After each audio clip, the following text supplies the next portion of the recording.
Welcome to Changing Rhythms podcast. I'm Rebecca. And I'm Bethany. This podcast explores life's changing rhythms, and this season is all about parenthood. Today, we're talking about relationship changes in parenthood, how relationships between partners, older children, relatives, friends, even colleagues adjust through the phases of parenting. So, just as a kind of recap, I am the parent of a 20-year-old young man, Rebecca. Yeah, and I'm the parent of an 18-month-old girl. So those are the perspectives that we are bringing. So one of the first topics that I think we're going to address is the parents' friends, because a lot of times it will change, not necessarily in a good or bad way, it just will change. You may find yourself having less time to spend with friends. You may find yourself having shifting priorities. And so your conversations may change. And so that could cause you to lose friends, not because there's some break in your friendship, but just it's a change, it's an adjustment because your focus is not the same as it was before you had children. Right. So I would say I did not find this to be a big problem. I keep my friend circle pretty small. And so, for the most part, the people who I was friends with, I stayed friends with. Although, definitely the amount of time that we spent together was not as much as it was previously. Mm-hmm. But our friendships were such that it was okay. You know, it was okay if we spoke once a month or once every 2 or 3 months, and we would just catch up and kind of move on from there. And that really worked for us. It worked for me.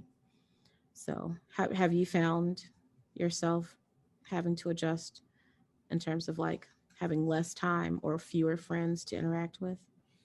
Yeah, I don't feel that I have the same amount of time or the same type of time to spend with friends as I did before becoming a parent. But I also feel like it's been such an unusual situation since B was born. We've been in a pandemic since I was pregnant. And so I wasn't spending a lot of time in person with friends anyway. I still have kept up with most friends in the same way, but I think I realized the quality of our time together has changed for the better, I would say. Like, I know that the time is going to be limited. And so I guess the way that we design our time together is much more intentional. And I think we all get more out of it. So I don't feel like I've lost friends by becoming a parent, but I do feel like some friends' perspective of me has changed. Like they expect that I won't have time for them, or they expect that I'm not able to care in the same way that I once did, things like that. And so it's been a slow and steady journey of finding our footing again in relationships. But that's been overall, I feel like it's going well. It's just, yes, there have been some adjustments, not losing friends, but adjusting the way we interact. Yeah. Mm-hmm. Yeah, that's good. I think conversely, you could have the opposite happen where you make new friends because you are now in new spaces. You're learning new things, you have new needs. Again, I wouldn't say that having my son really brought many new friends, possibly new acquaintances. But in Mm-hmm. terms of like real friendship, I don't really see that it brought um, new friends. Um, yeah, again, the circle is small. The circle has stayed small. So I didn't lose anyone, but I didn't really gain anyone either. What about you? Yeah, so we actually were of a pregnancy group with the hospital where I delivered, and we were just introduced to several other families through that group, and we have stayed in touch. So in a way, I feel like I've made a couple of new friends. The group is large, but I feel like I would call maybe two of them friends, and that's been really a nice experience, an unexpected one. It's been nice to be able to sort of check in knowing that our children are about the same age. And so, yes, surprisingly, I would say I made some new friends as a result of becoming a parent, but not in the ways that I'm used to making friends. It was just sort of friends by association, started out as acquaintances, and some of those relationships have grown. So, yes, in a way, my answer is yes. Okay, that's good. Again, that's good. I know one of the things that changed was the spaces that I frequented. Again, not a dramatic change, but just when you have a child, you want to do things that are more child friendly, that are more enriching for the child, and so there was definitely a change of space. And what I found um, was that I had to reevaluate how I viewed things, because I had to view them in terms of, how is this going to impact my son? Is this a positive space? Are these people um, that I want him to interact with on a regular basis? How do I help him navigate um, having to interact with people that you don't necessarily agree with, or who have different values from you? So that was definitely, excuse me, something that I had to be very intentional about. Um, yeah, we didn't really do play dates that I can think of. That um, didn't happen very often, but I will say, like with his classmates, if there was a birthday party, or if there was a trip, or just something where there was a gathering, I definitely went. I was not one who dropped off my kid and left, but I stuck around because I wanted to see, well, I wanted to watch how he interacted with other children. I wanted to see what kinds of things he was hearing, seeing, experiencing, so that we maybe could talk about those things later, depending upon what happened. And it didn't necessarily have to be a bad thing. I feel like sometimes as parents, there's only a conversation when you want to address something negative. And I think it opens up your communication with your child when they know that a conversation is not always something negative. It's just a conversation. It's just me wanting to talk to you, wanting to see what you think, how you feel about any given situation. It's not because something needs to be corrected or because something negative happened. So, yeah. So I know we don't have the classmates for you yet, but how about play dates? Have you been doing play dates, and how do you handle those? Yeah, well, first, I just want to respond to what you've done. And it sounds like a really wise approach to me, um, especially the intentionality to have neutral or open conversations that aren't always heavy with correction. So, but taking the opportunities to observe your son and learn about him, um, I think that's incredible. It's something I definitely want to do as well. So, yes, no classmates yet. B is not in daycare or anything like that. But we have had play dates with those parents from the pregnancy group. And it was sort of in the warmer months, so we could play outside. And we haven't done anything so far this winter, though we might. We'll see. We'll see where sickness and things take us. But we've had a really good time with the play dates. It's been eye-opening to see how our children are different and similar.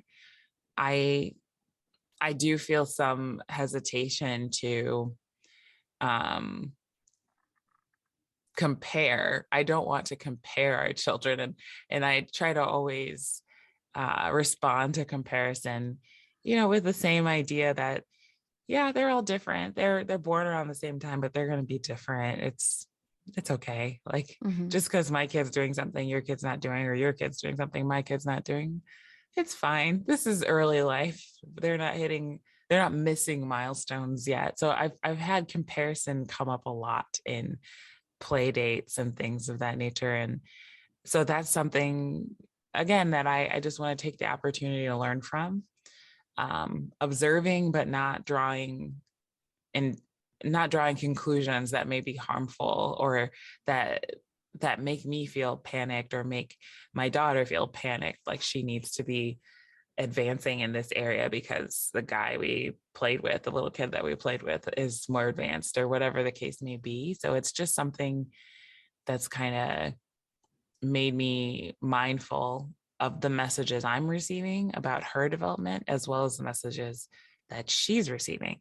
But we also just have fun at the play dates. It's also just nice to get outside with friends and explore leaves and grass and look at animals that are out at the park.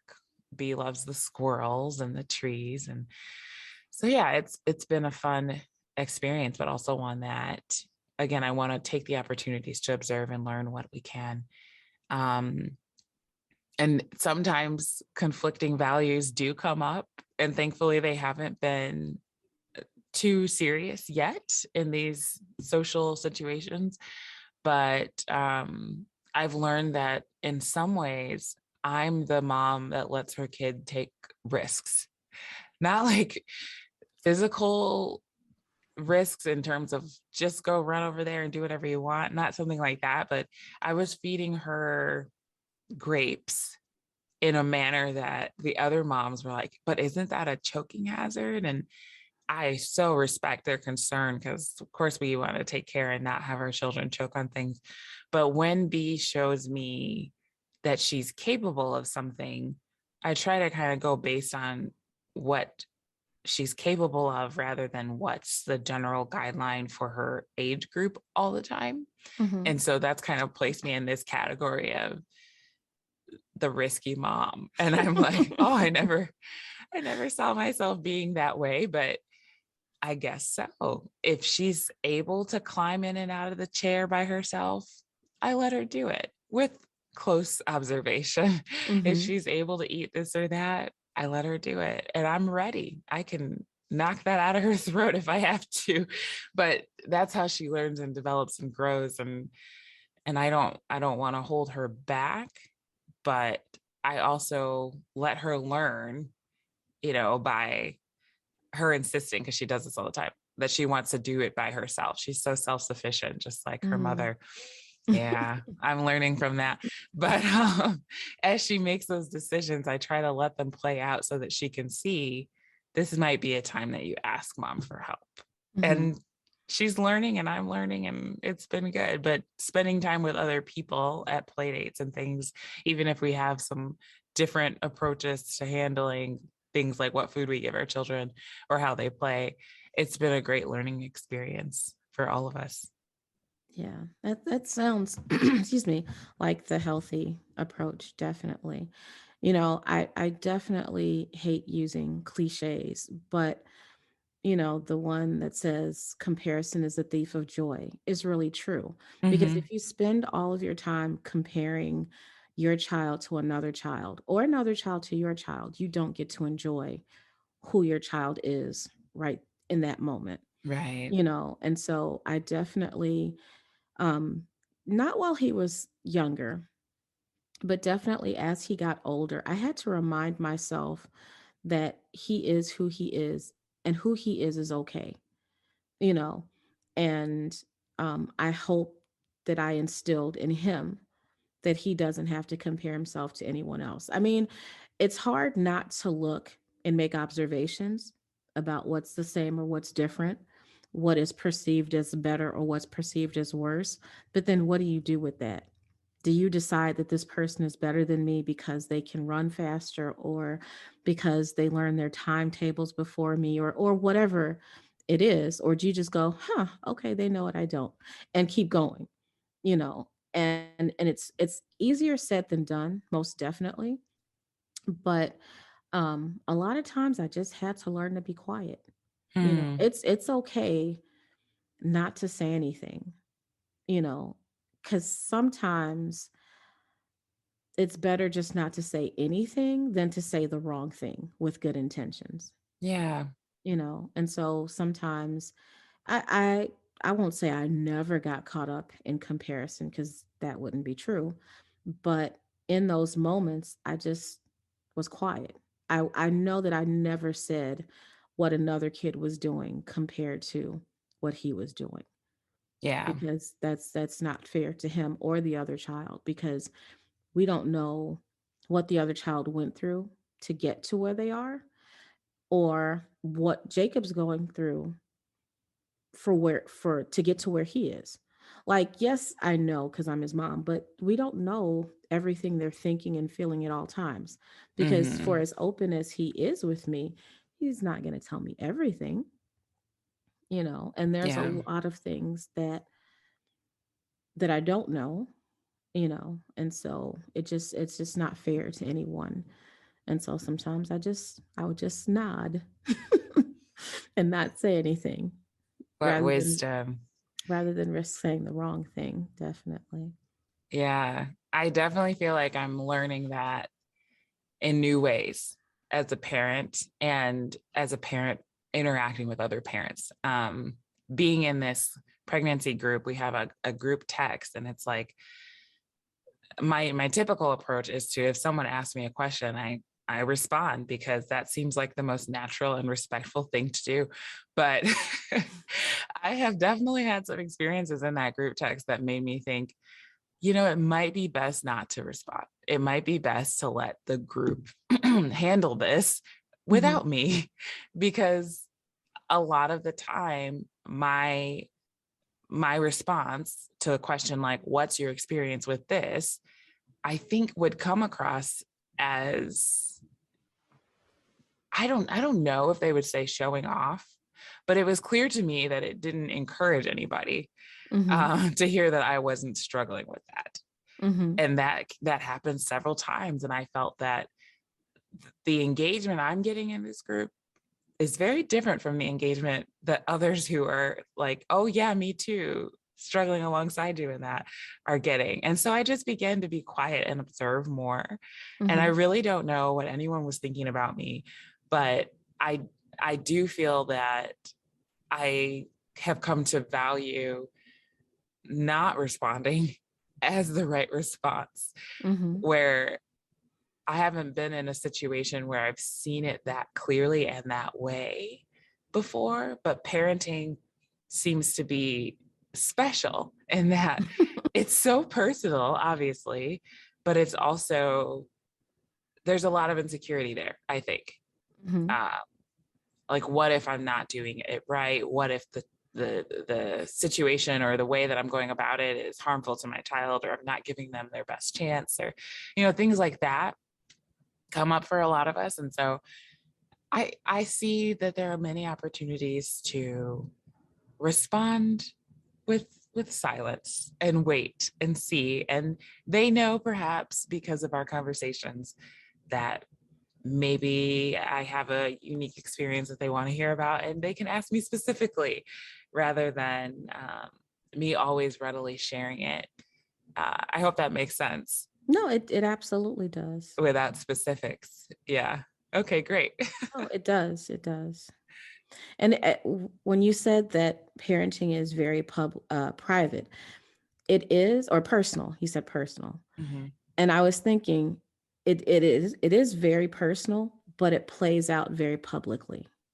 And that's kind of the hard thing to balance, because if it were personal and you kind of keep it private and no one really knows, then it's kind of easier to maybe admit your mistakes, even if just to yourself, you know, and kind of learn in a more positive way. But Right. because it's personal, but it's played out publicly, and so people make judgments based on the public part of it that they see, and not knowing everything that goes into it, it just makes it that much harder. And so sometimes I think, parents can be defensive. you know like I was watching a video, and the mom kind of barked at her kid, and I guess the initial response was that, oh, the mom was wrong for how she addressed the child. But I was surprised that most of the comments were like, you don't know how many times she had told the kid, before she yelled, or, parents get frustrated too. And, just very supportive of the mom. And I completely agree that you don't know, because it was just a short clip. But then my question is, why post it? Like, that was a Yeah. private moment, but why post? And that's kind of it gets played out publicly, Mm-hmm. but then Mm-hmm. you get defensive if someone has a negative reaction to what they saw, but they only saw one side in a very short, a short clip of that one side. Right. And so I feel like we have to do better at protecting, our parenting, if that makes sense. It makes sense to me. I do think you can't always control the setting that you're in and that people are observing you as a parent, but you can create systems that work to communicate well with your child and your family so that you're able to, I don't know what the circumstances were when that clip was recorded, but so that you're able to communicate in healthy ways, whether you're at home or in public. um, and that's not to say that it's unhealthy to get frustrated, just that, I don't know, there's some consistency in the way that you're communicating and that the right things are being communicated. So this isn't really a comment on that clip because I didn't even see it. I don't even know Mm-hmm. second or third hand what happened. But I do feel like being mindful of the differences in parenting publicly and privately is really important. And Mm-hmm. a lot of kids that I've known from taking care of other people's children behave so differently when you're in their home versus out and about, like at Mm-hmm. the zoo or something. So I know my own child does as well, but it's a good thing to be mindful of, the way that I'm going to approach communicating and disciplining in every setting so that we have some consistency, even though we're in different settings, and we also have um, a mutual understanding, a set of expectations between us, Mm-hmm. um, so that when public parenting happens and there's nothing we can do about it, there's a sense of integrity that Mm-hmm. this is how my mom always is at her Mm-hmm. core. This is how Mm-hmm. my child and our relationship always is. We're able to carry that through, uh, regardless of the change in environment. I hope that's something we're developing. Yeah. And I would agree that consistency is so important, because it's confusing for a child when, mom responds in one way at home, but is a completely different person when we're in public, because then it becomes, the child learns that behavior is dependent upon environment as opposed to expectations. you know if the expectation is that, um, we don't put our feet on the couch, well, that's whether I'm at my house, your house, someone else. Like, that's just the expectation. No matter where we are, we don't put our feet on the couch. Or if the expectation is, um, that we don't, I don't know, use certain words, well, those words are not okay no matter where we are, whether we're at home or we're at school or wherever. We just don't use those particular words. And so I think consistency, it helps the child have boundaries and know what to expect, and they can feel secure, because Mm-hmm. they know what to expect and they know what's expected of them. Because that's another thing that kind of causes anxiety, is when you don't know what to expect. You don't know which parent you're going to get, because there's at home mommy and then there's out in public mommy, but they're not the same mommy. And depending upon what I do, you know, the in public mommy might be different if we're at the store or if we're at the park, or, there has to be just kind of a baseline of expectations, as you said. So I agree that consistency is really, really important. Yeah. I definitely appreciate the lessons for parenting, but also the lessons for self-care that Mhm. come from observing that, how consistency plays out for me and for my child, because the same kinds of healthy boundaries that I'm trying to provide for her and consistency I'm trying to provide for her, I benefit from. And I see ways that I can apply that in my life apart from parenting that I didn't really value or prioritize in the same way before being responsible to work them out in her life. Mhm. So it's just been a really eye-opening experience parenting. That's one of the rhythms that's changed for me, is applying these healthy things that I'm creating for my child to myself as well. Mhm. Most definitely. So you kind of touched on relatives. So that's going to be our segue. So, um, how have things changed with how you related to your your family? I know for me, there wasn't really. Um, I don't know. I feel like there wasn't a huge change. There wasn't a huge shift in our dynamics. Like my sisters, we kind of have maintained the relationship we've always had. It hasn't improved or declined. It just is what it is. I feel like with my mom before she passed away, um, it actually opened some channels for conversation where we didn't have those conversations before. Um, I know there were times where she gave unsolicited advice, but I would say if I didn't take it, she didn't really say much. It wasn't, this is what I said, this is what you should do. It was, okay, this is what I think. And you know, take it or don't. If it bothered her, she never said anything, so I don't know that it bothered her when I didn't take her advice. Have you found that to be the same? Yeah, I think the big thing is that no one in my immediate family, my mom and my sisters and my dad, or even Tim's mom, none of them have really given a lot of unsolicited advice, which I'm grateful for. I'm grateful. But they have been there when I've asked. They have been ready to engage and figure things out with me as I've expressed that need.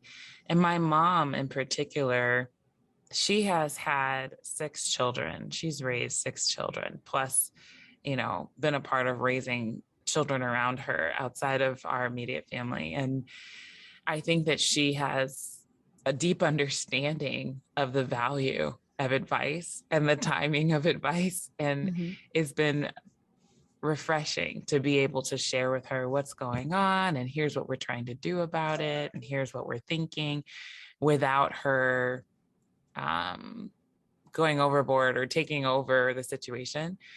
Um, so yeah, it's been a good experience getting advice from my family. My sisters, I say my sisters, I have 2 brothers too, but all of them, none of them have children of their own. So I think that they're not necessarily only learning from me, but they're kind of observing and not so much giving advice, but they have shared what their friends have done with their children, and they have shared, you know, what experiences they have had, but never really in a way that's been bothersome or unhelpful. It's always been a really positive experience so far. And I almost wish I had something negative to say, or something that felt negative to say, just so that we could explore this conversation a bit more. But so far, it's been really good getting advice from my relatives. Yeah. I mean, I I understand the sentiment, but I'm glad that I didn't have that experience, because I've heard, you know, of people getting unwanted advice in an overbearing way. Yeah. And especially if you're a first time parent, I can just imagine that that's overwhelming, Hmm. because you want to establish, and again, unsolicited, it's very different if you're asking what to do and they're telling you. But when you're trying to establish your own patterns, your own habits, your own way of parenting, and you have someone continually telling you a different way or what they perceive to be a better way to do it, I just imagine that would be very stressful, for a first time parent I to think so too. Hmm. yeah, to try to juggle just being a new parent with, you know, almost feeling inadequate because they keep telling you essentially what you're doing is not good enough. Not even Hmm. that it's wrong, but it's just not good enough. And I know that that's a concern that a lot of parents have is what I'm doing good enough?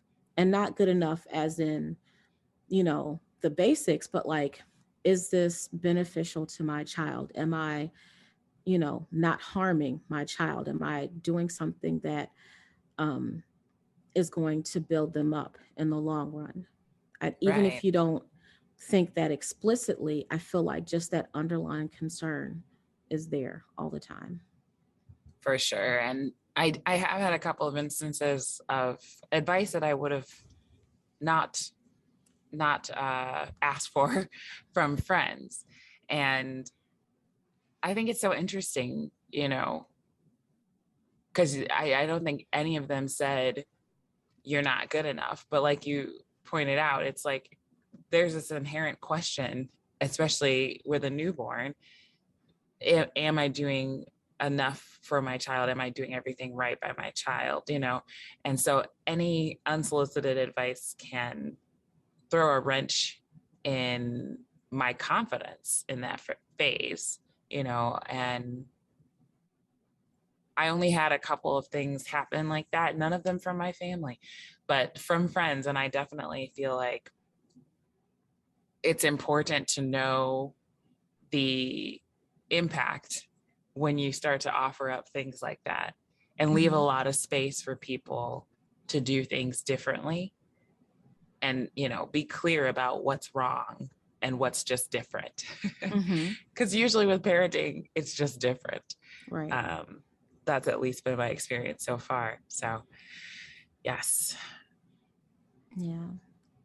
Um, how about how you're viewed? Have you found um, that your parents especially still view you, because you are still their child, but you're not a child, and so do you feel like that dynamic in any way changed once you had B, or has it kind of always, is it pretty much the way it's always been? Great question. And I might need a couple years to process that and figure out what the answer is, but I think that they have consistently shown me they view me as an adult. I don't know what they're thinking behind the scenes. But I don't know if I give them a lot of opportunities to tell me if they still view me as a child. Like if they are, it's not relevant to my life. At least that's the way I have it set up. Um, but they're very respectful in the way they engage with me. And I think they value, maybe even more than I do, my experience is taking care of other people's children. Mm. They seem really confident that I have what I need to be a parent. And that's been a really nice thing to not have to worry about, not even have to think about. So as far as I know, yes, they view me as an adult. They have not shown me that they view me as a child, or that in some way I'm not capable or ready to be a parent. So all good over there in Yeah. that area. What about you? Yeah, I would say pretty much the same. Yeah, I don't really recall any times or any instances where I felt like, oh, you just won't let me grow up, or, I'm not a child anymore. I don't, you know, and I feel like it was, well, you have this child, so whether you're an adult or not, you need to be an adult. And so it just, it was never an issue, definitely. But And I could, oh, go ahead. I'm sorry, I was going to say, but I do feel that there were times where she gave um, more emotional support than I got when I was growing up, which I appreciated. Yeah, that sounds really good. Yeah. I definitely could see how, even though it wasn't your experience or mine, it it would be expected in some cases for a parent to struggle to see their child as a parent and as an adult ready to be a parent. Because we do tend to notice, at least notice, the areas in which our children are not ready for things, but Mm-hmm. they think they are, or they want to be. And we're Mm-hmm. like, no, no, no. We can see it more clearly. And so we tend to fixate on that perhaps. But it's great when we can learn to take a step back, and maybe our mothers have the experience to know um, it doesn't serve us for them to get too involved and assume we can't do what we need to do or have what it takes to be the parent that we need to be. So that's a blessing, I think, and I'm grateful for it, because I feel like I have seen many examples around me of people who have a very different experience. Um, Parents that are having a difficult time letting go and letting that child be just as much of an adult as their parent is.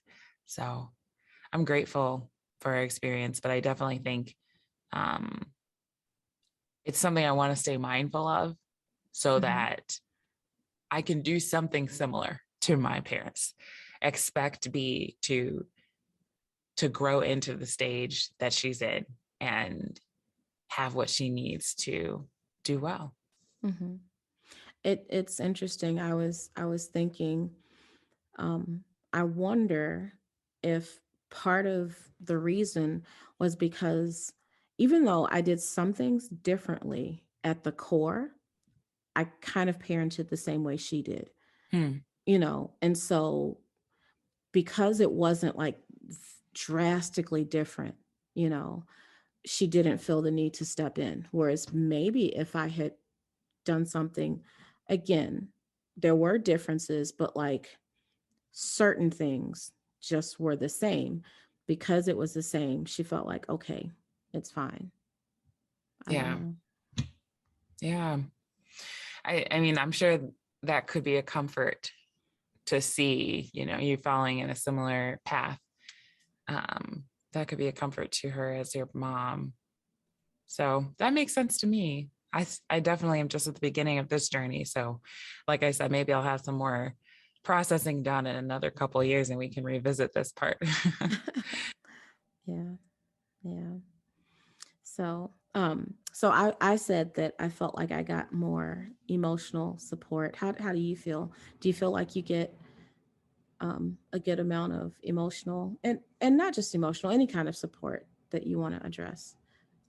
Yeah, I do. I feel like my family, not just my siblings and my parents, but my cousins and my grandparents are um, deeply invested in B and therefore in me as well. So I feel very supported. I know earlier when the pandemic felt new, one of my cousins in particular, she just showered us with gifts and groceries and clothing. She made sure, and she asked consistently, what do you need now? How's she growing out of this outfit or that outfit? And, you know, and friends, I know we're talking about relatives right now, but I feel like it was just an incredible show of support from my relatives and my friends that are like family. Mm-hmm. So yes, in terms of emotional support, I didn't always ask for the emotional support that I could have used. I'm getting better at that. That's a new skill for me, but they were there when I needed them. And in terms of showing up to help out with things, yes, it was pretty consistent. And I think the change for me in stepping into parenting has been learning to rely on others for all those types of support, giving of their time and their resources, and their lending an ear as I need it. So for me, it's been a process of learning to acknowledge that I need it, that it could be helpful and I can ask for that, and then actually asking for it. But I feel like as I've been trying to step up to that challenge, they've been ready to receive me. So I'm grateful for that. Yeah, that's good. It's funny because before this conversation, I don't think I ever really thought about Jacob's younger years, right? Because honestly, once you get on that path, it's just, okay, we got to get to the next stage. We got to get to the next year. We got to get through today, and so I didn't really, I haven't really had a lot of time to reflect, but in doing so now, I feel like, yeah, we had our challenges, most definitely, and we had our problems, but I'm very thankful that the problems that we did have were not insurmountable, and they never felt insurmountable, you know, um, and that overall it was, I think it was a good experience for both of us in terms of me being his parent.